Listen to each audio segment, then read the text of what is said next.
let me call this meeting to order. Next meeting, August 6th. I think you said that if there's nothing urgent, we might declare a summer recess there, is that? We might. We might. Well, there were a couple things that were taken off today's agenda because they weren't quite ready, so they may require action in August, so. Okay, let's then talk about the minutes. Dwight, Yeah, Think thanks for you- pointing that out, Rich. And the referrals of interest, the 3 Westchester Park Drive, the market study they gave us said that it's possible they couldn't build all the apartments they were gonna show that they would be interested in building. So my statement here needs to be. well, that there wouldn't be a market. There wouldn't be a market for it. Right. So my statement needs to be amended. Mr. Douglas stated his agreement that the market study in DEIS is questionable. What we meant was that the market for the development of the units, as shown in the DEIS, questioned whether the market is strong enough. I screwed up that phrasing, but that's the point. Okay, you got that, Bill? Bill Or and Michael, or Michael's or behind you. whoever. Okay, that was the bottom, page 3. On the top of page 4, it has me saying that the belief that our board cannot say that the town should require a connectivity agreement between the two neighboring properties. What I was saying is that the board cannot say that the town must require Oh, yeah. a connectivity agreement as a condition of approval, because it involves a owner of property that is not part of the application process at all. And there was one other in that same page, in the first paragraph, fourth sentence, fourth line down, to households earning at or below 40% to 80% of area median income. That's sort of a little confusing. What I thought it probably should be from at or below 40% to 80%, given the different levels of income, AMI, that we're talking about. I think the word "from" would help with that. Any other comments on the minutes? Well, I also noticed over here when you were mentioning it, that I asked if there's a trend for senior living developments to prohibit young people, but senior living developments always prohibit young people. Well. The point was that the declining amount of housing for people who are not seniors. It's on page 2 at the bottom paragraph, you know, that it's sort of diminishing the amount of housing, especially affordable housing for Right. younger people. Younger families. Okay, Yes, so maybe we can thank add a sentence to that effect. Any other comments on the minutes? If not, can I have a motion to approve the minutes as amended? I'll move. Second. All in favor? Aye. Opposed? Okay, the minutes pass. Chairman's remark, I'm just going to briefly, and this is going to come up later, and Bill is going to bring it up. There was a meeting of the Capital Projects Committee, is it Yes. called? Yep. Capital Projects Committee, going over all the projects that we went over at the special meeting that we had on June 7th, line by line, and. Project by project. Project by project. Yeah. And we transmitted the comments that the board came up with during our June 7th meeting, and which have been mostly incorporated already into, and Bill will go over it when we get to that particular item. And there will be, I'm told, a special committee set up just to discuss vehicles. And I'm told that there will be a member of staff here to sit in on that meeting. Mhm. And so I think that's a point where a lot of the points that Rob brought up and others regarding vehicle and pedestrians and bicycles and energy and all those things can be discussed at that meeting. It was nice to see that the county is looking to get 2 electric buses, so, I mean, they are, in fact, looking at the energy issues and moving ahead. Apparently, they got the donation of a charging station, but they don't have the buses yet. Yes. But they're looking for a grant to get the buses if they can get them. If not, the county may just buy them themselves. Well, is that meeting gonna be open to the Board if they wish to come? I don't. It is a public meeting, Oh, so, okay. yeah. Okay, I haven't heard when it's gonna be set up, but, it's Was just that- gonna be on. That special committee on vehicles? Yeah. Oh, no. Is that what you're discussing? No, Yeah. I thought you were talking about the next capital projects committee that will approve the big, you want the, No, that special the staff, smaller? it was a staff meeting Yeah, with that's gonna Budget be a and Public staff meeting. Works. That's a staff meeting, okay. Right. But Yeah. you know to convey all of the board's comments regarding vehicles. Exactly, so yeah, we'll get to that, we'll incorporate some of those, all those comments. Okay. So it's not an open meeting? that one is not, no. The capital projects committee itself is Okay. open. Although there weren't enough chairs last time, so. Well, and the next meeting won't have as many county staff, it's just really a vote on the final report. Okay, Commissioner? So in your packets today is our latest version of Roof Over Your Head. When was the last one? That's a The long last- time ago. The last one was 2013. 2010, actually, was the last 2010. one. We are working on the Spanish translation right now, so as soon as that's ready, we will let you know that as well. But I actually have the versions going back to like 1970-something, believe it or not, with Aldo Bello as the county executive on them. So, yeah, just to let you know, we finally did update all the nonprofits, a lot of the housing stuff, just really good resource for housing information in there. Yesterday was the deadline for the responses to the airport RFP. If you remember, last August, I want to say, or September, you guys saw the draft RFP. It took us a while to get through all the comments that we received from a whole host of organizations, particularly since the comments were totally contrasting each other. But we did go through them. We ended up issuing 2 RFPs. We did one RFP to do the supplement to the master plan, and then David actually issued an RFP to do the community engagement, so that we will actually have a separate consultant making sure that appropriate community participation is included, since regarding the airport, that's extremely important. So they literally just came in yesterday by 4 o'clock, haven't gone looking at beyond seeing who responded and how much it's gonna cost us. So beyond that, last week, the county executive hosted a session on opportunity zones for the different municipalities. If you remember, the Tax Act 2017 created zones across the country to be able to let investors kind of benefit from, or not necessarily, I guess, limit how much tax they have to pay on capital gains. There are 12 zones in Westchester County in 8 municipalities. So we did meet with almost all of the municipalities, came to a session last week. The county has hired Ferrandino and Associates to assist the municipalities, to provide technical assistance to them. So, it's gonna be interesting to see if any of them can put together a plan to be able to encourage investment in their zones. And then lastly, Maybe at the next meeting, you'll give us a map showing the specific Sure. areas within Where they are? within the municipality as to where they are. Yeah, that's fine, no problem. And then lastly, I wanted to make some introductions. Starting yesterday, we have a new old planner on staff, who's actually standing up in the corner there. Michael Lipkin has returned He's to the already helping. department after a 12-year absence of learning other things and working with a couple different colleges in the area, so we're really happy to have him back. It's Mike- nice to be back. Yeah, Michael is gonna take over the capital program. He's actually gonna take over the organization of the county planning board itself, so, he will become part of your contact. And then he's also gonna be doing the grasslands master plan. So we're jumping right into the facilities planning with Michael. We actually are doing a tour later today of grasslands and Woodfield Cottage and, some of the different facilities over there. And then lastly, about 2.5, almost 3 weeks ago, the planners from the Department of Transportation, Public Personal Transportation, moved into our department. So we had 12 new staff move in. We are very happy to have them here. And I'm going to actually introduce Naomi Klein, who is the Director of Transportation.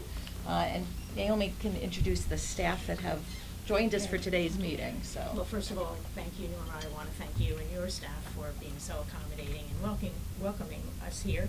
And already we've found opportunities to collaborate. Yeah, yeah. So, just to introduce the staff, Alana Wagner is an associate planner.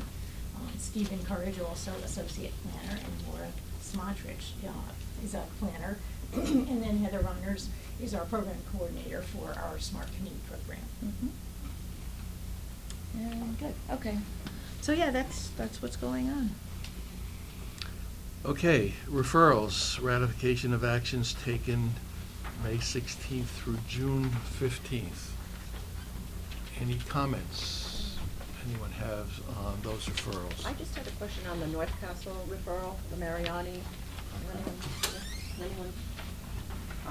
I guess that requires a zoning change? Yes, that, my memory serves me correctly, that actually is in a business nursery zone. So it's the only parcel zone that townwide, and it only permits nurseries. So if they were to do anything else other than a nursery, they'd have to have a zone change. Right, because that's been vacant for a while, but I know they've been trying to do a variety of things there, and I noticed there's a lot of parking included in that, and I was wondering if the town is requiring additional parking spots, because it seems like 115 parking It's spots is a three, lot. three for Yeah. one.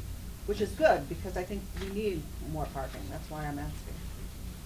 Yeah, I think this is just driven by the developer, because each unit will have I think a garage or assigned spaces in front of the building, and then there's a general parking that would be shared amongst all of the units. But would that be available to the other people in the town? Well, that's a Or question we just could the, ask. I think that it's mostly just for the development, yeah. It's probably counting the garage and then parking outside the garage in a tandem way. Yeah. Has 2 per unit, and then probably some Visitor visitor parking as well. Pretty much. I don't think it's, my understanding is that it's a private development, so the parking would be for the, Restricted. yeah, for the residents and guests.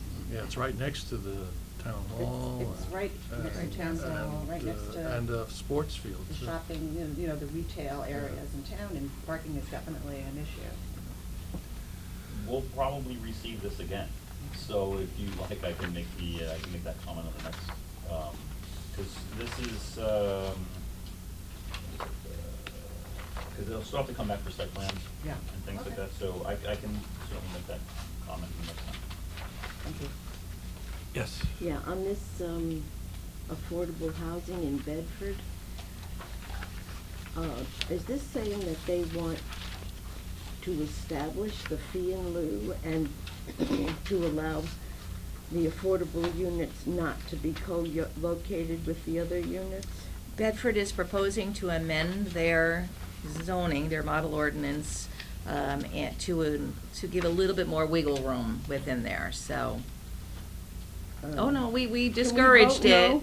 Well, Yeah. Well, it's We- not very, but I really don't approve of that at Yeah, all. normally, I Yes, think mean, we that's just all not- don't approve of, but Bedford, as an example, yeah. the head of the Blue Mountain spoke. Well, they have a housing at board the to Housing begin with. Opportunity Yeah. Commission, and they have actually used their money Right. in their free of lieu as seed money for affordable housing. That's the only place I've Right. seen in the whole county that has actually used that money in a productive way to get affordable housing. So while it's certainly not the best, at least Bedford has a mechanism for using it to promote affordable housing. And a history of using it. History. And they have somebody who is a housing finance person in charge of that board, so their fee is actually, it doesn't encourage you to buy out. Their fee is not a cheap fee to. And for full disclosure, many years back when I was a consultant, they asked me to come up, well, what would be the appropriate fee? And I came up with some high numbers, 150,000 a unit or more, depending upon unit size that wasn't gonna get built. So, I use that as the differential between what it took to subsidize an Right. affordable unit. And so it could end up being I don't know if they're gonna use my information, but it could end up being a big number. But I agree with you, in general, it's probably not the best to not build the units and to have money which then sits there and never gets used. Right. But I agree with Renee, I really think that it should be discouraged. Mhm. You know, this is not something that we want, you know, developers to be doing. I think the letter does point that It out, does. that we generally Yeah. discourage it. But it promotes residential segregation by Yes. income. It's really, it's bad for the county as a whole. And it doesn't prevent putting these units in some far less desirable locations, and I disapprove of it in all cases. Any other comments? Okay, I have one on Newcastle, the Chappaqua Hamlet moratorium. They had a 6-month moratorium, and now they want to add 6 months. And I've seen many communities that they add another 6 months, and they add another 6 months, and what it does is it basically is a way of stopping often a particular development that they don't want to see, which is either coming, due, or whatever. So, have they explained why they needed a second 6 months? Yes, in the moratorium, they actually presented a timeline. So they said the moratorium was enacted on November 20th, and then on November 27th, they sent out some RFPs to, basically what they want to do is they want to develop a form-based code for downtown Chappaqua. So 7 days after passing the moratorium, the RFPs were issued. Then on February 22nd, they received all the responses, they went through them, and then they assigned the job to, to the winning RFP, and that was on April 23rd. So they think that, it says in the law that they think that within 6 months they'll have accomplished the ordinance, and then this should be the last extension. Okay, let's keep track, because, these Oh, things sure. tend to drag out. Yeah. Well, if not, we'll get it again in 6 months if it takes longer. I have another question on what's the background on all these regulations about solar energy? I don't understand why that is needed. I think that most ordinances don't have Right. any specifics in them, and so everyone's inventing a way to permit it. Well, that and like, some of them are now including the ground-based panels as opposed to just what mounted on your roof. So to make sure that there's some protection for neighbors. It began with Oakwood Cemetery. They had extra land available in Mount Kisco, and they wanted to put a solar farm. Right. And that was kind of the impetus for all the municipalities to start enacting solar panel regulations. So since that time, we've seen them kind of come one by one with, proposed solar regulations. And the good news is that they're all very similar to each other. So they seem to be taking notes from each other. I mean, so there's differences between municipalities, but for the most part, everybody is regulating rooftop panels and residential panels as one class, ground-mounted and commercial panels as another class, and then the third class is like solar arrays that get put on large parcels. So we're starting to see them come in one by one. It wouldn't surprise me if over the next 6 months we see a few more. I wonder, is there somebody involved with this who can talk about the feasibility of solar within these regulations? My guess is the towns are probably, these are all towns in northern Westchester that are passing this. My guess is they're probably using the same consultant to draft the laws, because they're very similar. We certainly need some zoning laws on it. Yeah. Oh, yeah. If you have nothing on it, Yeah. panels in the field and stuff like that, you definitely want to have. And Rini, I'll take a look. There may have been a planning federation session on solar energy and solar panels. They may have had someone from New York State speak to one of the WUMF sessions. So I'll take a look at that. I once went to a session at Pace where they did this Yeah. whole thing, so, because neighbors were objecting that these towers with the solar panel were right next to their house on the Right. neighbor's property was blocking, their property, so, and then in terms of the, on roofs of buildings, and so they want to come up with a better system, and so there was a whole, it was a couple years ago at Pace, I forget who presented. Any other comments? Actually, if these are northern Westchester communities, for those communities that have agricultural district properties, they're gonna have to incorporate something with respect to farms in those ordinances. And New York State Ag and Markets has some guidance on that. Any other comments? If not, can I have a motion to ratify the referrals from May 16th to June 15th? So moved. Second? All in favor, say aye. Aye. Opposed? Okay. Draft Planning Board report of the capital project request. As I said, there was a meeting which incorporated a lot of our comments. Bill, there were some changes that were made to, I forget which draft that you sent out. Sure, yeah, we sent out a draft, the full draft report last month, and then we met on June 7th. Several planning board members were in attendance. Also, staff from various county departments were here to talk through each of the 130-odd projects, which was very helpful. We took down all your comments. We actually had some comments that were emailed to us before the meeting. We were able to discuss them at the meeting. Incorporated that into a draft which was mailed to you last week, which had redlined all the changes in the draft planning board report. Variety of comments. For the first time ever, we made good substantial comments about requiring more focus on complete streets, on road and bridge projects, thinking about pedestrian and cyclist safety for things like vehicle purchases. And as Richard mentioned, we're going to be attending some meetings in-house on making sure that the county, when purchasing vehicles, they're, when possible, there's a difference between a dump truck and a tractor, but fleet vehicles, making sure that some of them have I think, low cab design, so a little bit more friendly, pedestrian friendly, as opposed to having the bigger trucks that are a little less pedestrian friendly. We added some comments about the county's own parking facilities and making sure that the county, when redesigning and rehabbing their parking facilities, they think about having them become more efficient and having them operate better and more efficiently. There was also a comment about considering when the county rehabs bridges, they're very expensive. If there are alternate routes near bridges, there's a comment in there saying please have the county consider whether or not if the bridge even needs to be rehabilitated and if it's possible, may even just keep it closed as opposed to rehabbing the bridge if there's another nearby alternate route.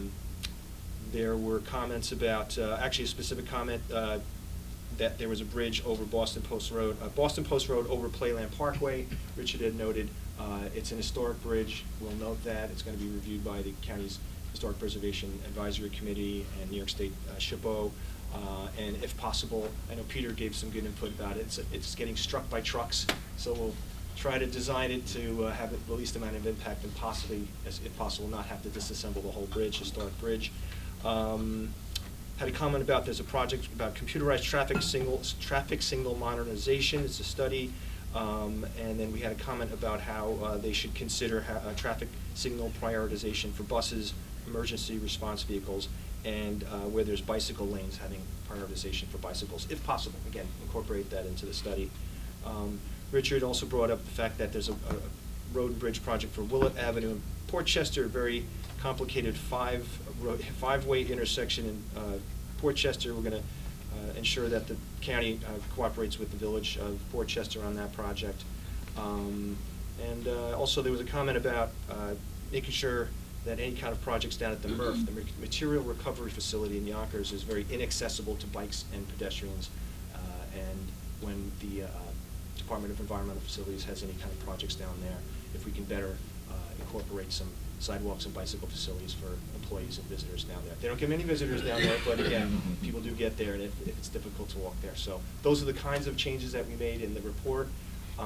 We resent the report to you last week with those changes, and I don't know if there are any other comments that we have today. Otherwise, you've got a resolution to adopt that planning board report. It will be transmitted to the county executive and the budget director soon, so it gets in the hands of people upstairs who are also reviewing this, the Board of Legislators and staff here at the county, so that they can see your comments. So, Yeah, I think the Capital Projects Committee has really heard what the Planning Board has said, and in addition, the idea that a capital projects, capital budget should be a 5-year program, not everything in 1 year.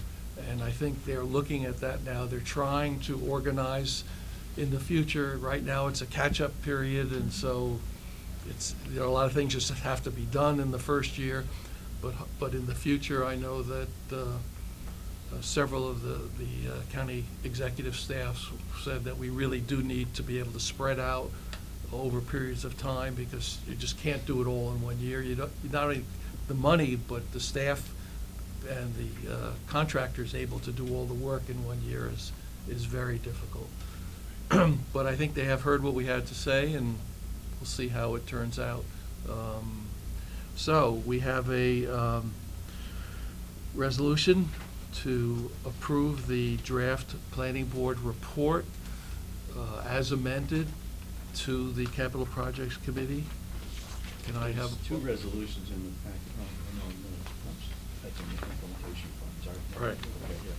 Okay, yeah. So those are. So this is, right, this is adoption of the planning board report, that's sending it up to the Capital Projects Committee. I'll move. Can I have a second? I'll second. All in favor, say aye. Aye. Oppose? No?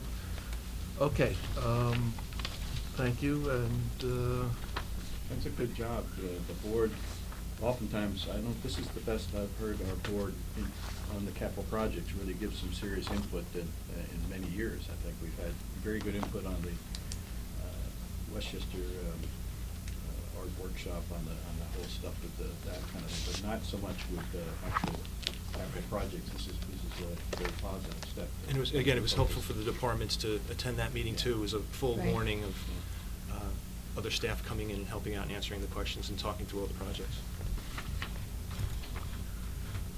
okay, should we go?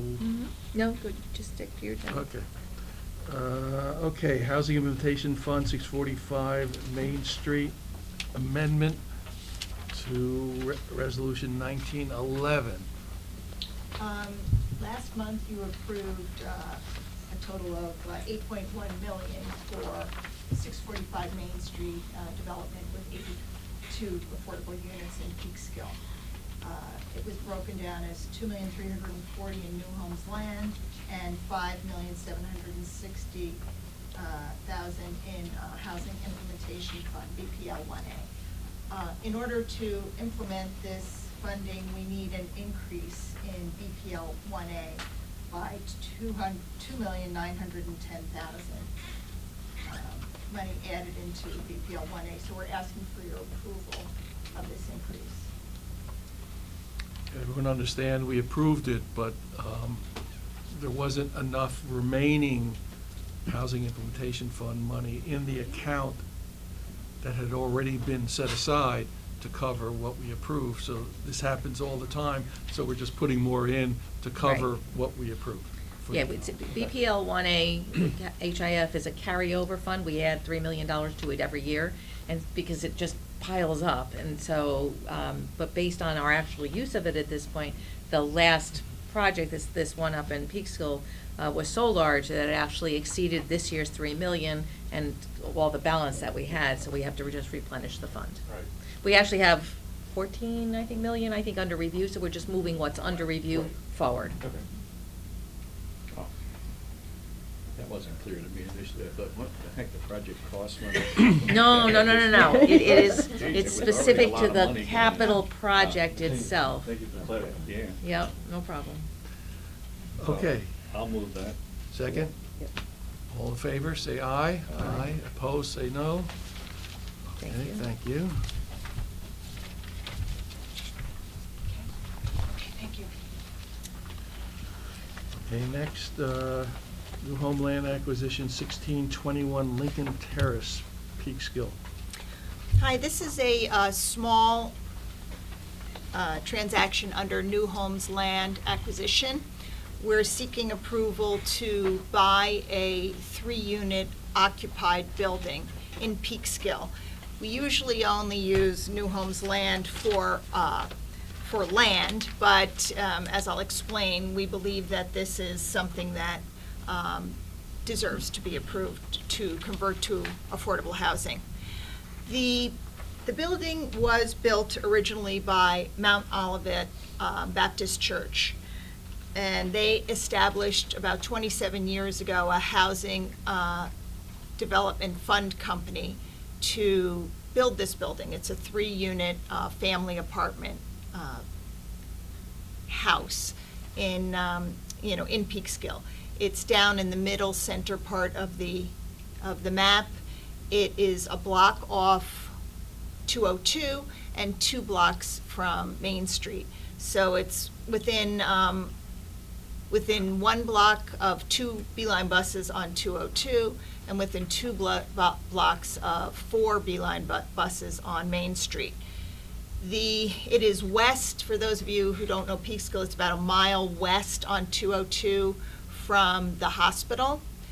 And you go down a very steep hill to get to the building, and then it continues on a less steep basis to Main Street. It's a residential area with some industrial in it.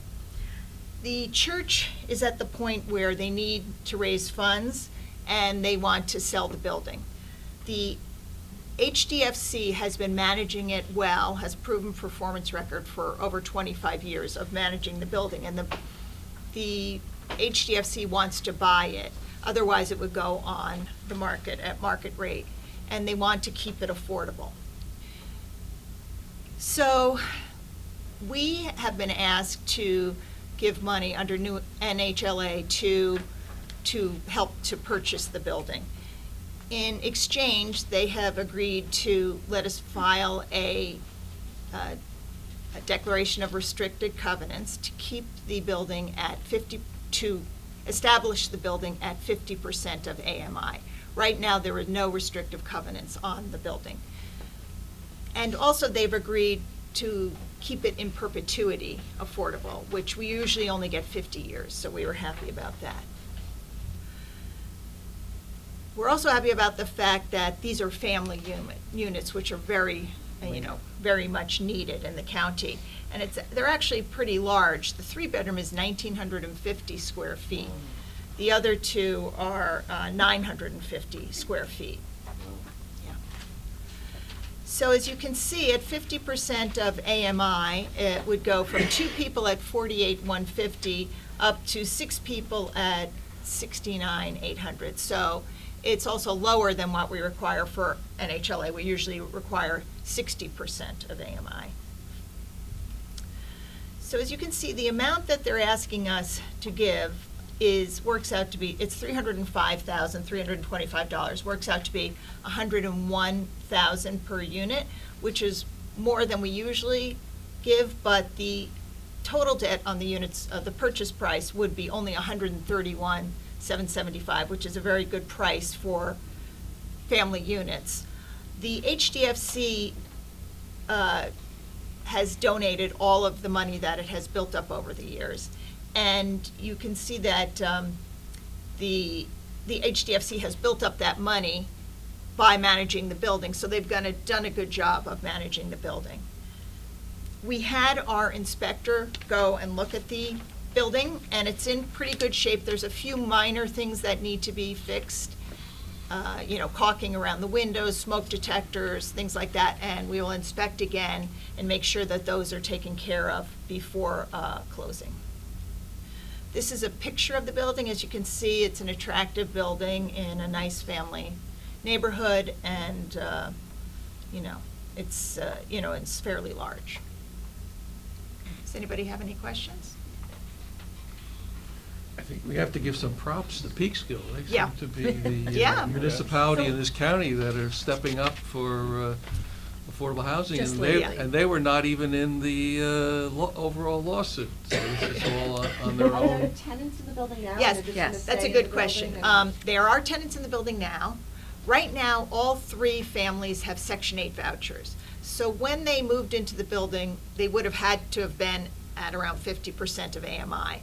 We will, reevaluate their income. If they're not at 50% of AMI or lower, they will be at the end of their lease. Their lease will not be renewed.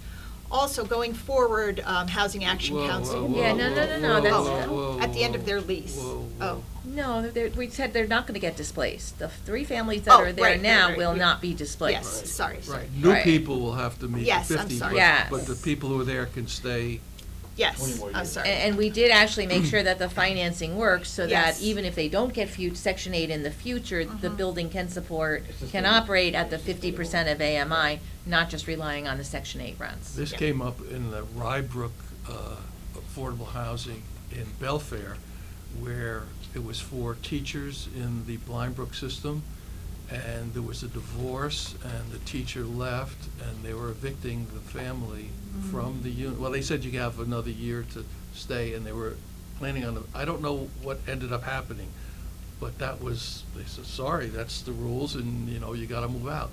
So these families are Okay, safe, yeah, the ones who are they're there now are safe to stay. Yes. Yes, Okay. they will not be displaced. And one other thing I didn't mention is that under the 50% of AMI rents, they will be building up reserves, but they really can't afford to put any debt on the building and service that, so that's why our contribution is higher than it would otherwise be. So we're saying that the families are safe as long as they qualify, still qualify for Section? No. No, that was incorrect what I said. They are safe to stay in there. The ones who are there, we're not going to displace any of the families that are in there now. In perpetuity or 20 years? The families that are there now can stay for as long as they choose to stay, okay? Based on Section 8 rules, their income will determine what their share of the rent will be. Okay. Once their portion allows them to pay the full rent, they no longer qualify for Section 8. Section 8, right. But they then can still stay, Okay. yes. And so the people moving in there at 50% will be thrown out when their income rises over 50%? No, they'll just pay a higher rent. Oh, okay. Yeah, they'll just pay a higher rent.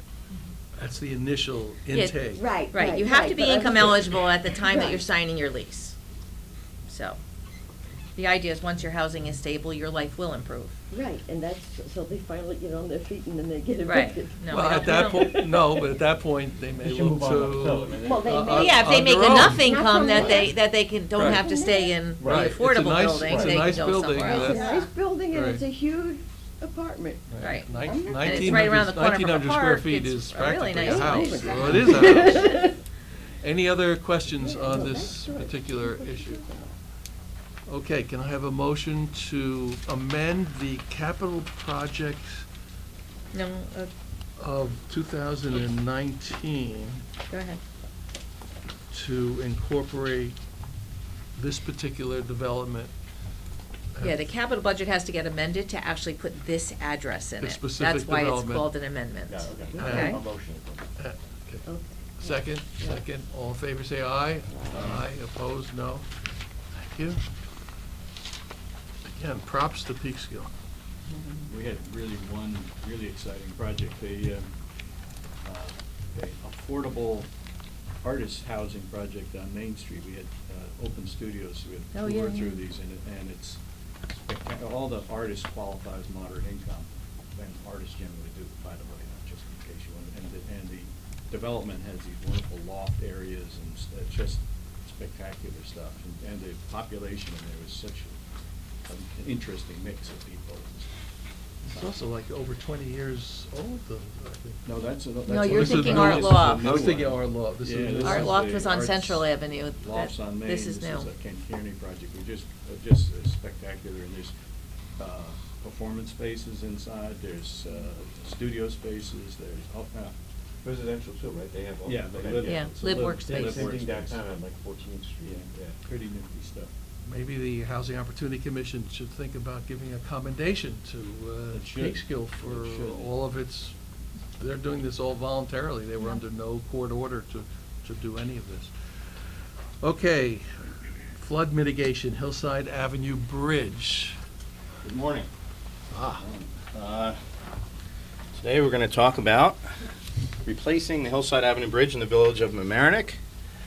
This is a project, this is actually the first project, construction project that we're going to be doing under BPL 26, which is the county's flood mitigation program, funding program through the county stormwater management law. You got in your packets, you got a pamphlet, or by email, I'm sorry. You got a 4-page pamphlet that describes that program. This is a program that goes back to 2007, some of the flooding that occurred in 2007, particularly in the Sound Shore communities. After that event, the county executive at that time created this program to provide funding assistance to local municipalities for locally proposed flood mitigation projects. So these projects are all proposed by their local municipalities. They're bid out and let out by the municipalities. They do come to the county for some funding assistance. So that's done through a stormwater advisory board.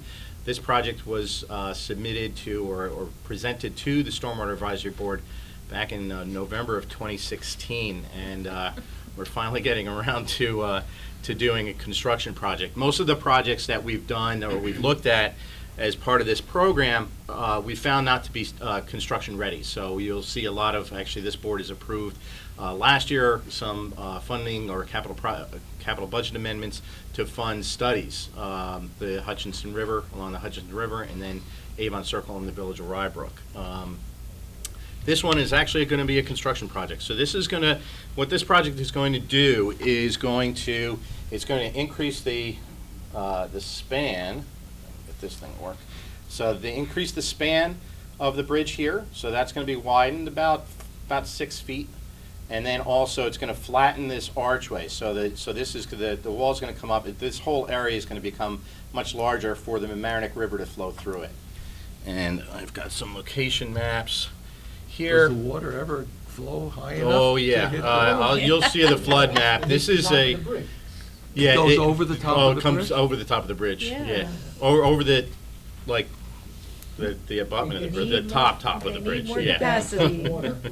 I figure it'd be higher, but not over the top. Wow. Yeah. So the total project cost. Anthony sat down with their consultant, and they had a cost estimate of around $3.5 million. We worked on that and bumped it up to $4 million. They're going to be requesting $1 million from the county. They did get a grant from the New York Bridge program for $3 million. So the county's funding request is less than half of the project costs. That's the maximum under the BPL 26 and the stormwater management laws. The county will provide up to 50% of the costs. Here, we're only going up to 25%. Because of that grant. Represents construction and construction management, so it's complete. Yes, it is complete. This is our first construction project? This is our first construction project in a long time. In 2007, under that initial program, we had 4 projects that we funded under it was kind of the prior program. It was similar, it just had a different name. It's called the Flood Action Task Force back then.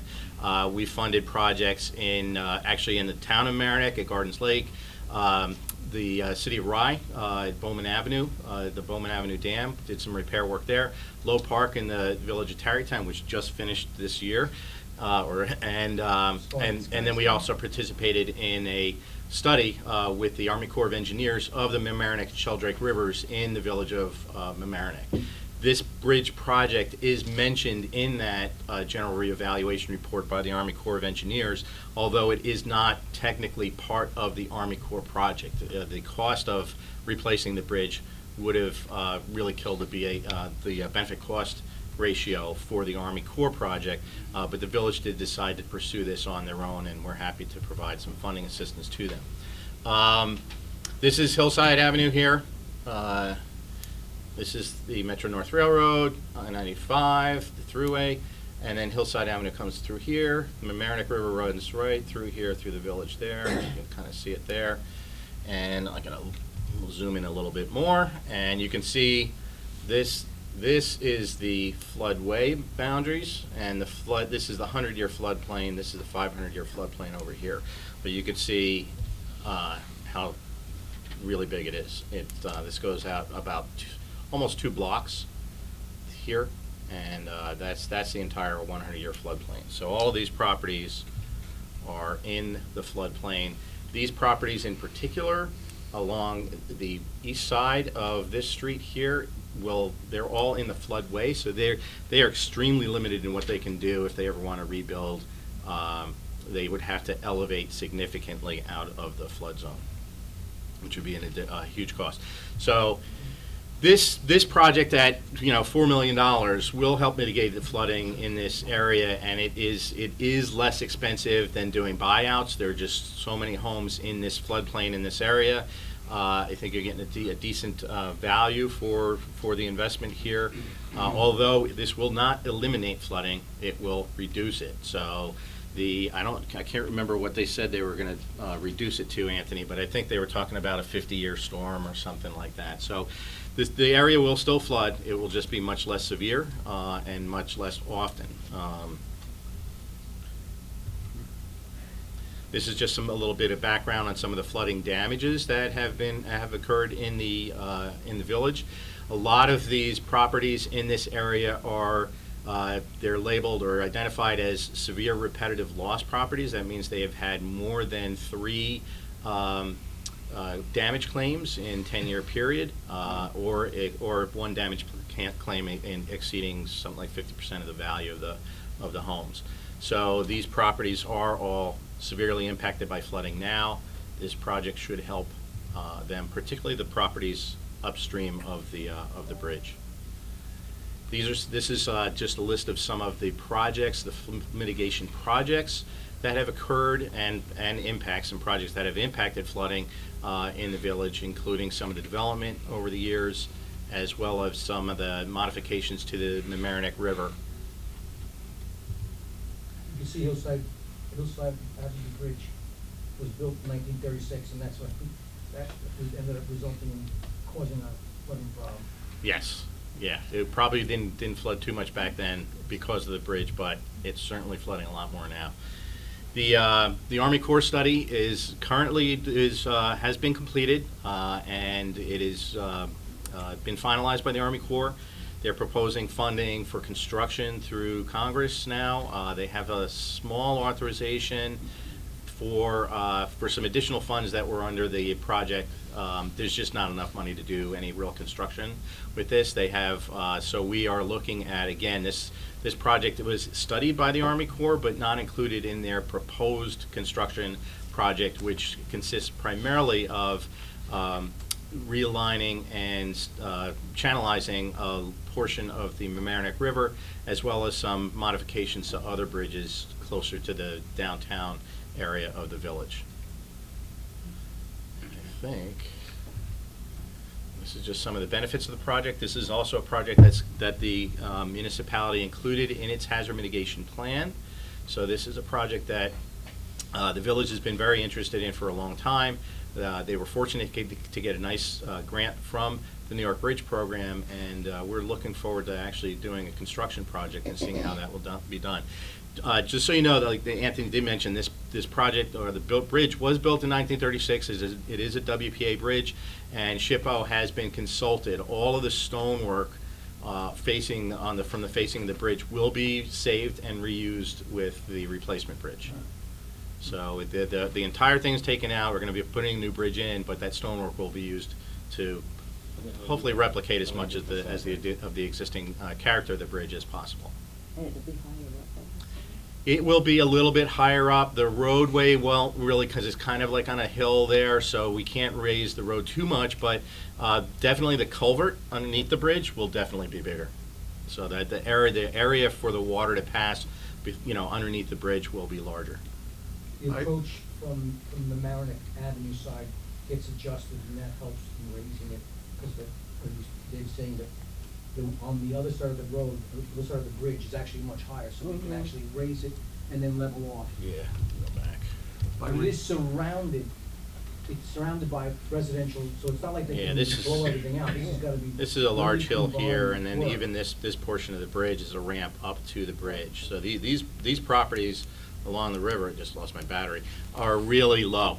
They're really, really low, and closer to the river. So they still offer them homeowners insurance, like they still have that? Yeah, they do. It's got to be pretty expensive, I imagine, but so all these properties, yeah. Yeah, we did ask them, and we do this whenever we do one of these studies, is that if the project will result in a significant change to the floodplain boundary, or in this case the floodway, we ask them to actually file that formally, or we're going to require that they file that formally with FEMA, so that any other property owners will benefit insurance premium wise Right. from that change in the flood, in the special flood risk area. What is the percentage of change that this construction will provide? That we don't really have the numbers on. We can ask the engineers for that from you to see exactly what reduction we're going to be getting out of It'd this. be good to know if it's going to have money, if it's a 10% effect or a 20% effect. Yeah, we can find that for you. By reducing the obstruction, it doesn't stop the water, so No. it's, No. No. it's gonna go Just through, mitigate it's gonna go through here now, it's gonna be someplace else. Yes. I mean, I see there's a nice curve in the river there, I mean, are we just moving the problem? They have looked at that, and so the downstream area here, just outside of this, just on this side of the bridge, they said there's a few inches rise, but by the time, before you even get past this property, there's no real measurable increase in the floodplain boundary. You can see it, how large it is. So it's a cumulative impact, yeah, but there's this whole floodplain, it's still But are we flooded. really accomplishing anything? Are we just moving The it somewhere area up, else? well, just the area upstream. Well, it really won't have any measurable impacts downstream. This area up here will definitely benefit. Part of why it takes so long to get these projects actually completed is, that's what we're asking the consultants to study. Are you just moving the water to flood somebody else? They've demonstrated through the reports that actually it mitigates the backup and the flooding, I'm just gonna say to the north of this bridge, but the impacts downstream are not significant. So the water is making its way out. It's what was happening. The bridge was an obstruction and holding the water back, and it was flooding properties to the north. And have they done the cost benefit about buyouts versus Yeah, continual flooding and the- continual insurance claims and continual problems? The village has looked at buyouts for a number of years, and they've applied for buyout money through the state, with FEMA money through the state, and it's just so expensive to buy properties, even in this area of the village of Mamaroneck, that it's not cost effective, so they may be able to get one or two. Now, the Army Corps project does include, I think, 6 buyouts or relocations, but not in this area. That's in other areas of the village that are even more impacted. With this project, the most of the stream channel work will be done along the Sheldrake here, and the Mamaroneck River all the way up to here. So when and if that Army Corps project happens, this project will be beneficial to that as well. And it has, that's the northeast corridor right there, so that's Amtrak and the Yes. north that's going over. And they have no complaints about this project. No, the Army Corps has worked very closely with Metro North. Ideally, if we could resolve this, you could see this little kind of curve through here.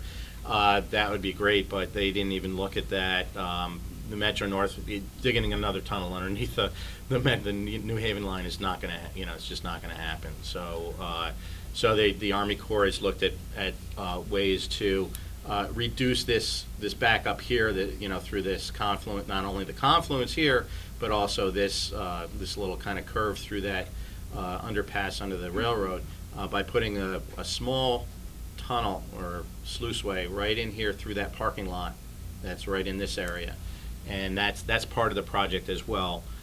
Again, if that gets funding, I do think they're up to pushing $100 million on that Army Corps project. But the tracks are actually elevated throughout the village right here. They're actually way up high. Yeah, the tracks are And very that's high. actually probably, that's why you look at the way that blue line stops right at the tracks. The water can't get on the other side. So that's, the track, I don't think, even when they had that huge storm, the tracks were fine, because you actually go, the Mamaroneck Avenue goes under a bridge, and the tracks are above you, but probably 12 feet.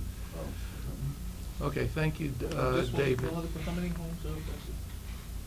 How many? Well, that's another one we've asked them to do as far as including with their final design, is to actually do all of that final homes. But there's at least a dozen homes in this area that are impacted, by flooding. I want to know exactly how many are going to be benefited, but I imagine it's going to be at least, there's about 4 homes up here, and then there's another 6 or 8 homes on this side of the street. Again, this kind of goes back up the hill, And then this, but those 4 homes will definitely benefit, as will these 3 structures. This one here is a church, and then there's 3 homes here, or residential buildings. So those properties will definitely have some immediate benefit. Okay, we have a resolution amending the planning board report on the 2019 capital project, so you're really pushing this to get done, at least started this year? Yes, yeah, they have they have to go, they have to finish because of this is in accordance with their grant obligations. I think they said they have to be under construction or contract by March, so. Project has to be out to bid and awarded By March, so, yeah. Okay, so can I have a motion on this amendment to the planning board report for the 2019 capital project request? I'll move. Second? Second, all in favor say aye. Aye. Opposed, no? Okay, and you'll get us, if you can, the percent increase of the opening that the new bridge will have and the number of houses that. Thank you, David. Okay, matters for board information, transportation in Westchester and the region. We have a representative, Lance McMillan, from Regional Director of the New York State DOT here to give us a presentation. Thank you for coming. Good morning, everybody. Good morning. My name is Lance. How do you want me to do this? Grab the microphone and walk, or just stand over here next to this thing? All right, good. Thank you for having me, folks. I have a handout for you, and I'll go over that in a little bit. A little bit about me, as mentioned, Regional Director for New York State DOT here in the Hudson Valley. Born and raised in the Hudson Valley. Parents were both school teachers here in Westchester County, so afterwards I can find out if any of you ever had them as teachers. We'll worry about that. Worry about that later. It's great to see a lot of the conversation here. I've been to many of these meetings at different geographic areas, and actually spent in my early part of my career 3 years on a planning board in Dutchess County. And it is very healthy to see what goes on. It's good to hear the dialogue, and part of me almost wishes that at some point planning boards were less regulatory and you actually had a budget to use the ideas that you came up with, because a lot of great thoughts come out of this group. Some of what I'm going to share with you today is a very high-level glimpse of where we are as an agency with DOT, kind of what I'm seeing here in the Hudson Valley as far as what we can accomplish and what some of the pitfalls for accomplishing better mobility and a better transportation system are moving forward. You want to click for me? I click. There you go. All right. First, we want to talk briefly about the Lower Hudson Transit Link. Major players in Westchester County is the bus service we launched last October. Took over for the TZ Express, promoting mobility and connectivity between Rockland and Westchester County. But before I get into more details, I just want to remind folks, this is kind of like you opening a restaurant, okay? This is our first attempt at owning and operating a bus service. Usually, if you know the area at all, it's done by authorities. It's done a lot in the metropolitan area. DOT has not historically owned and operated a bus service. So if you opened a restaurant, you would go through version 1.0. Right now with our bus service, we are in version 1.0. We just started in October. We're learning a lot. We're gathering data. We're surveying staff. We're doing some outreach. We're kind of getting our feet wet. Later this summer, you will see version 2.0 where we do enhancements. We make some upgrades, make some changes based on feedback. But just like in the restaurant business, it doesn't happen overnight. And as you all know in here, the idea that we're going to make everybody happy left in October. Okay, we're never going to make everybody happy. We would love to, believe me, I would love to make everyone happy, but based on the number of complaints, other than a valet bus service, that's not going to happen. Okay? So if you have concepts or ideas beyond this meeting, please, I'd be happy to take them back to our team that works on this on a daily basis. Go for it. All right, a lot of the infrastructure in the Hudson Valley is over 100 years old. Okay, we deal with some very old stuff. And one of the themes you'll hear from me is that we struggle just to maintain it, let alone make it any better. One of the envelopes the federal government is pushing is TSMO. Does anybody know what TSMO is? Transportation System Management and Optimization. Okay, basically, it's how we use the IT world in the sector of transportation. Now, if you think back to this meeting 10 years ago, 20 years ago, who was in this room 30 years ago? How many computers were in here at that time? All right, not a lot. Now, you've got computers on your phone, you've got a computer in your pocket, there's computers on the table, we're using computer technology. My parents have hearing aids with computer technology, Bluetooth technology in them. All right, there's a lot of umbrella going on in a lot of the different sectors of our lives. We're lagging in the transportation sector, so some of the IT components I'm going to talk to you about are very new to us. And when we think about the Hudson Valley, everybody historically says, oh, just make it bigger. 684, we'll just make it bigger. TSP, we'll make it wider, we'll make it more lanes. We're out of that world, kind of. We've lost the ability to expand physically. We need to enhance our services and our level of service by using and adapting more technology to promote level of service improvements, as opposed to the costliness of saying we're going to make everything bigger, because that's kind of not going to happen as easily as it did 100 years ago for the people that sat here before us. One of the things we're implementing here is ramp meter technology. Ramp metering, to me, is like Coumadin. If anybody needs to get the blood through their body quicker at a better rate, you thin it out. Ramp metering does that for us here. The technology is proven. We've used it in other parts of the state and other part of the country. It regulates the flow of cars onto I-287 so that it's done in a reasonably efficient fashion. When everybody crams in there at the same time, you know what happens. We get bottlenecks, we get a lot of congestion, nobody's happy. Right now, the 3 ramp meters in Westchester County are functioning.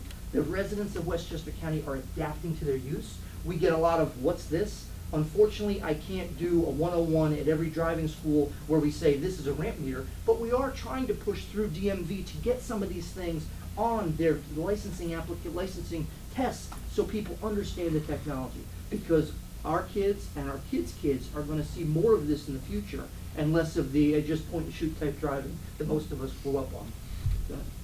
Here's a picture of the ramp, one of the ramp meters in Hartsdale. Has anybody driven through one? Yep. Seen it? All right. Yeah. Love it or hate it, it is a scientific function that works. Okay. Go ahead, hit the next one. All right. Transit signal priority. Transit signal priority does a couple of things. It tells the signal when a bus is coming.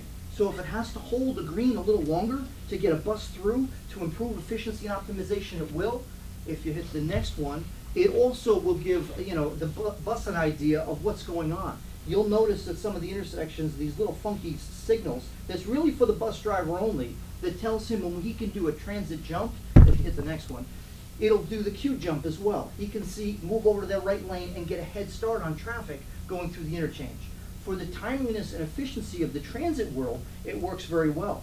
A lot of times what happens is people follow that bus into that lane and think they can do the same thing, and all of a sudden, without some regulation and authority figures, you get away with a little bit of a boost and you piss off the people who are sitting in line doing the right thing. But you're gonna start the ticket. And that brings up an interesting concept, ticketing. I travel the Hudson Valley all the time, and there are places in our world where technology has been adapted. I look at the Thruway with their cashless tolls. A lot of what we do, cashless paying. How many people have more than $100 in their wallet right now? Most of us use the electronics to do that. As a society, we have to decide where that line is drawn. Electronically, we could mail a ticket to Mr. Tom's home and say, sorry, you didn't do this right, you're getting a ticket. Are you going to be happy with that? Or are you going to say, it wasn't me, it was my son, he did it, he was driving the car. So there's a balance there where the technology can do the work that we may need to do for enforcement, but we as a society have to decide where that line is. And I'll use an example, the Taconic State Parkway. I've driven that more times in my life than I care to know. It is a road built in the 30s that is being used in modern day beyond the physical capabilities of what the road was designed for originally. We're doing it. If I could say to you that drive the road, you could have reliability or you could have speed, which would you choose? Most of us would choose reliability. If I know it's going to take me to get to work X amount of minutes, and if I did Still drive 80 55 miles an on hour that in Putnam road, County. I would get there. But how many times on that road do we have an accident where all of a sudden your reliability is shot? Wintertime to this morning. I took 684 coming down because TSP had an accident. All right? There were two, There one were on two. southbound and one on northbound. northbound. I know, I was wondering if I was going to be Norma here. I was going to be away if I be her, I'm good. So I There were look two. cool. But the reliability of the system and the safety of the system go hand in hand. So we could, in theory, based on technology, put electronic speed enforcement on that road. So if you went over 55 miles an hour, with plus or minus a few here and there, you would get a ticket. Our reliability would go way up. But are we going to accept that as a society? I don't know if we're there yet. I think cashless toll is a good step in the right direction. You see traffic signal cameras now issuing tickets. I think that's helpful. I think because that conditions people, hey, there are people watching. All right, so we have to work in that endeavor. I'm curious to see what the generations behind us will find acceptable as far as how the IT world umbrella safety and reliability of our system. We'll see. A lot of healthy Well, debates. they're not gonna drive anyway, so they don't. Maybe not, maybe not. You're right, you're right. Go ahead. Okay, go back, I'm sorry. ICM at the HVTMC. How many people have walked into Best Buy like a deer in the headlights, looking for some form of IT technology, right? Me, I'm as good as the kid at the counter trying to tell me how to hook up my router and my Wi-Fi and all that stuff. With this IT umbrella over our industry comes a need for a divergence from historic hiring practices. Transportation industry has been planners, some environmentalists in the last 30, 40 years, and a lot of civil engineers, roads, bridges, highway, heavy construction work. We now need to develop and stand up entire groups to deal with the IT element. If you've ever been to our TMC in Hawthorne, it is a huge megatropolis of IT information. Now, I'm as good as Best Buy, all right, which if a guy tells me I need this plug into this gizmo, I walk in and I do that. We now have to deal with fiber optics, we have to deal with ownership entities, communication between hardware platforms, communication between software platforms, as we feed the ramp meters, the signal priorities, the closed circuit televisions, the traffic detectors, communications with our variable message boards to alert Norma that there's an accident ahead and she should take 684. All that stuff is developing into an industry now that is part of that TISMO package the federal government wants to push for the IT oversight of how our industry functions on a day-to-day basis. If you ever get an opportunity to get on the TMC, I encourage you to do so. It is our command central and oversees operations in the entire Hudson Valley. Lance, we actually had our March meeting was Oh, there. great. Good, Yeah, good. So so you've the been there. members had the opportunity Members to have see been the there. whole board and then, Excellent. because the county's emergency operations center is in that same building. Downstairs. Yeah. And oftentimes we get commissioned, I get called there with the governor, the county executive during events or Right. major operations. But the underlying works behind what you see physically is the Best Buy connections we're trying to put together. We're trying to use fiber now to connect our exit 131 job. Lower Hudson Transit Link will eventually be on fiber. But it's a whole new technology. Again, I'm as good as the Best Buy guy, and our industry isn't much ahead of me right now. So we're learning a lot in this sector.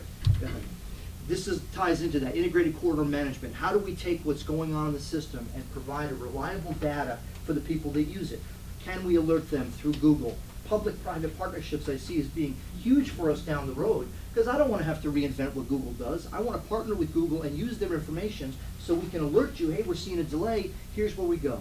We've stood up 511 apps. We've stood up different platforms, and we're expanding into this sector of our industry. But remember, we all come from grassroots where it was a bulldozer and a paver, and that was it. So the next generation is where I see the huge benefits where this is going to take off. And kudos to Westchester County, City of White Plains. Some of the traffic implementation stuff that we're still working on now, they've already done and started. So as a state agency, we kind of look to them on what they've done with adaptive signal technology, what they've done with some of the different techniques to enhance mobility in the downtown and urban areas with the system that's there. I'll tell you, the signal technology that's out there, we have a lot of signals throughout the state of New York and a lot in the Hudson Valley. We're a product of what version we bought. So some of the things people say, oh, well, just do this. Well, that signal is a 1980s vintage version. It's kind of like saying, go get your Atari video game and find Google on there. You're not going to do it, okay? So the investment in that upgrade takes a lot of initiative. And then everybody, guess what? Which towns go first? They all want theirs first, all right? So we try and do it based on need, prioritization for accident history, and you try and use, we like to hide behind an engineering matrix of good, sound logic. And then you dash the politics, and that all gets screwed up, and we go somewhere else with the agenda. But we try to do it as pragmatically and unilaterally as possible. Good. Safety and system optimization, you're going to see the King Street Bridge project come to fruition thanks to the county executive, and our agency is putting together a project to enhance our awareness and warnings of bridgeheads. We had, before this year, we had 7,000 triggers on the existing system. And I think we had 69 hits last year. So proportionally, we're doing well. We'd like to do a lot better. A lot of the bridgehead issue you see is people that really don't understand what they're doing, where they're going. Rental trucks, rental vehicles, people using their Google app. And I would love to find an elected official to help lobby with Google to have a button on there if you're driving a commercial vehicle, because Yeah. there's different requirements for you to use the highway system in a commercial vehicle than there are with a passenger car. You know, I don't know, that's well above me, but I'd love to see that effort undertaken so that we can solve that. It would help these issues immensely. people rent a box van, all of a sudden they're in a vehicle they're not used to driving down the road, they're trying to find grandma's house to pick up some furniture, and now they're stuck under a bridge for So 12, they 16 stop using Google and use Waze. That too. Go ahead, you saw the TMC. Yeah. All right, Norma discussed with me the teardrop, and we're gonna get into an area that might be a little bit prickly for the pure planners in the room. Wegmans. I grew up in, like I said, Hudson Valley. I went to school in Buffalo, and I was enamored when I got there in the late 80s, early 90s by Wegmans. They were one of the first in that area to do shopping as a destination as opposed to a chore. Here we have Stu Leonard's up in the Dutchess County. We have Adams. The Chico's Restaurants now has a brewery in their, I mean, really, isn't that, I mean, who doesn't want to go shop now? You go in there, have a beer, and go shopping. You're going to definitely buy some more. I mean, I love that. But the whole model of business from a shopping perspective has changed. And the caution I will make is that with the 2% tax caps, most of the planning entities that represent the towns would take the tax dollar over infrastructure concerns on any given day right now. And what that does is it causes a problem for us, because as an agency, we want to partner with the communities. We want to come up with a plan that's sustainable and doable. But if I'd have sat down in that location and told the town of Harrison, oh, by the way, I don't think Wegmans is a good fit here, I'd probably get shot, okay? Everybody wanted that because it's a great thing. But from an infrastructure perspective, I can tell you the next time we're at this state highway system is probably 2021, and that's if all goes well, to resurface 684. So when I say we're in a preservation model, we are trying to use the resources we have to maintain what we have, not add big sexy projects like new interchanges and big things. That's kind of that's not on our table right now. That would take a federal bill, an infrastructure investment bill, or, like you've talked in some of your other projects, a very strategic plan to do your homework, all right? So towns and counties that do their homework, they get their studies done, they know what they want, they have public buy-in and consensus, then they jump into this arena of the grants and some of the DRI, downtown revitalization things. I try not to use this all the time, but I love the analogy.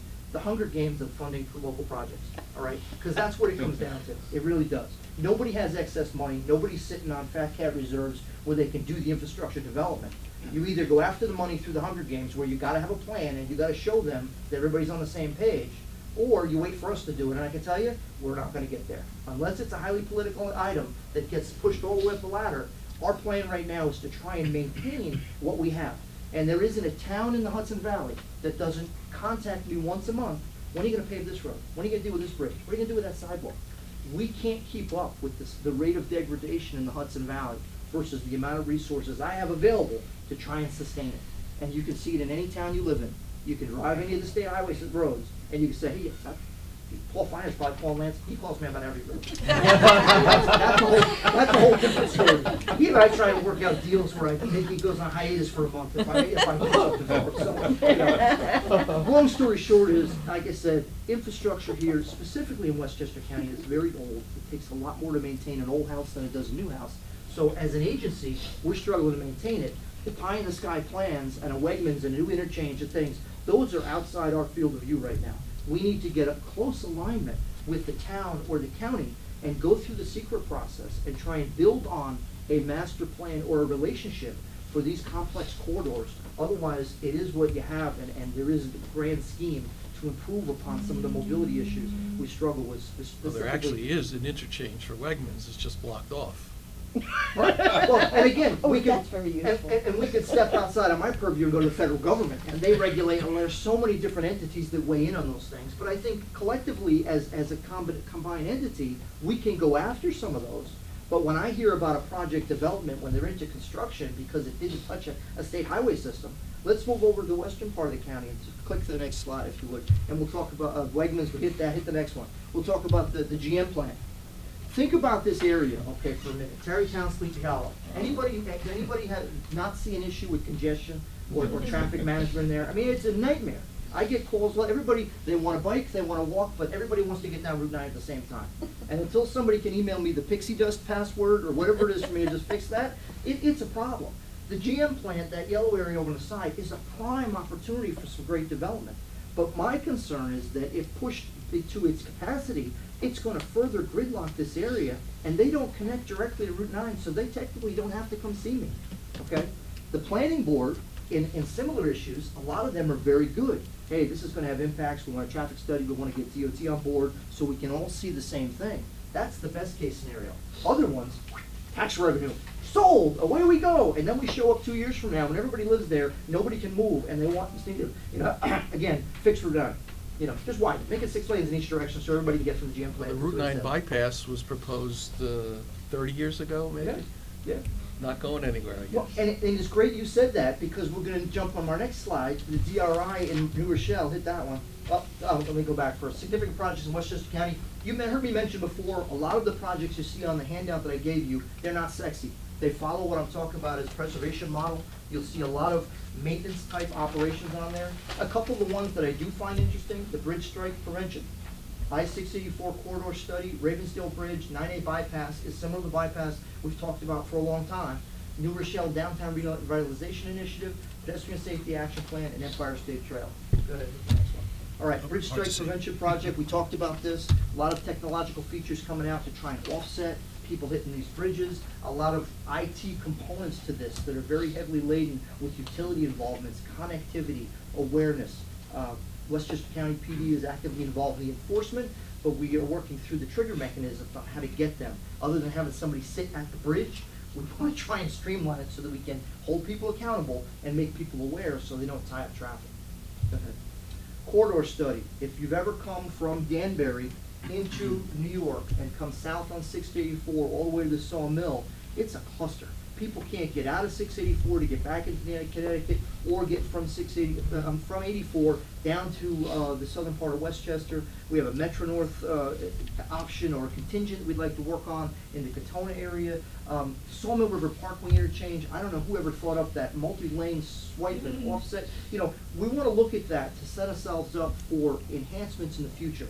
We can replace one bridge, and that's one bridge, and that bridge is great, but it doesn't address the capacity issue we have in that corridor. Historically, we've talked about HOV lanes, we've talked about a lot of different options. We're gonna go through this study and come up with preferred solutions. Local buy-in, community buy-in, all the towns will be engaged in this process. So if you have ideas, this is a great one to jump on, so that we can set ourselves up with a game plan to go after major funding, because we need major funding to solve these problems. But I think it's a valuable asset to Westchester County to have that feeder to the north, as well as making it viable for the future. So we're gonna work on that. There's a similar problem, right here in 287 and 95, where it backs up, where, cars are trying to get on 95, right by where Wegmans is going to be. Is there a corridor study on that one Nope. as well? Not right now. We have backups all over the Hudson Valley, but I don't have a quarter study. Isn't the Thruway Authority doing something at the ramps there? Well, that's part of, there's a big Okay. construction project Okay. underway I in mentioned it Connecticut, right now. and Portchester is getting hit It's- hard. Oh, yeah, A I've seen mess. that, Yeah, yeah. it's long-term, yeah, I mean, Right. it's gonna be a few years. It was great to hear before we talked about the county's bridge project. This Ravensdale Bridge replacement highlights some of the pitfalls, and we talk about funding and resources. Where is that? Ravensdale's Bridge- Hastings. Right, Hastings. We met with the town. The town was adamant that they wanted to continue the connectivity through construction. Now, if anybody's taking a Band-Aid off, you can take it right off, or you can peel it off slowly. When we do stage construction, it costs more and it takes longer, okay? When we can close an entity and get through the emergency services and the pain and angst of people having to change their ways, it costs less and the construction duration is usually shorter. So from the Hudson Valley standpoint, when you look at the sheer number of assets, if we have to do stage construction on all of these major bridges and issues we have, it's gonna take longer and it's gonna cost more. So when I'm looking at the number of assets, anytime we can get the buy-in to take the Band-Aid off quickly, close it for a couple of months, replace the bridge, put it back on service, we try to promote that. Guess what? Every community we go to, we can't take this bridge, you can't close this road, it's gonna take me 2 minutes longer. Now, there are real concerns about emergency services, and there are places where that's valid. Inconvenience happens every day, okay? So from a financial standpoint, we need to get our heads around, do I want more bridges done, or do I want to be inconvenienced less? Just want to point out, we have a hard stop here at 10. Okay. So Yeah. you have about 5-6 more minutes. Not a problem, we'll cruise, go for it, perfect. New Rochelle DRI is a perfect example. We talked about the 9 bypass you talked about, sort of before, on the other side of the county. New Rochelle is proposed to take over Memorial Highway. If you remember the Memorial Highway's Got $10 history, million. it was the beginning of a connection to Bronxville across Westchester Expressway, a little bit to the northwest, and we stalled out. I don't forget when it actually started, but we were gonna connect that at one point. We're not. New Rochelle says, hey, can we take it? We'd like to have this back, because we have a downtown revitalization to promote housing, economic development, mobility, ped and bike mobility, you know, a lot of great features there. I thought it was a great idea. They won that bid, they have the money now to move forward. We're working on divesting from that section of state highway. So if all goes well, Memorial Highway will become a New Rochelle entity, no longer owned and operated by the state of New York. Pedestrian Safety Action Plan, many of you are familiar with this statewide project to enhance safety for pedestrians at various intersections. Everybody would like their intersection done. We don't have enough to do everybody's intersection, but we are doing a lot of them. If you have questions on specifics, you can reach out to me and I'll get you our list. Empire State Trail is a big governor's initiative. A lot of you have heard about that. North County Trailway, South County Trailway, connecting New York City to Canada and all points west. Should be an interesting project. Here's some of the cross sections. Many of you have seen them. Hit it again. Lastly, East 3rd Street Bridge, just completed. Beautiful project, came out very good.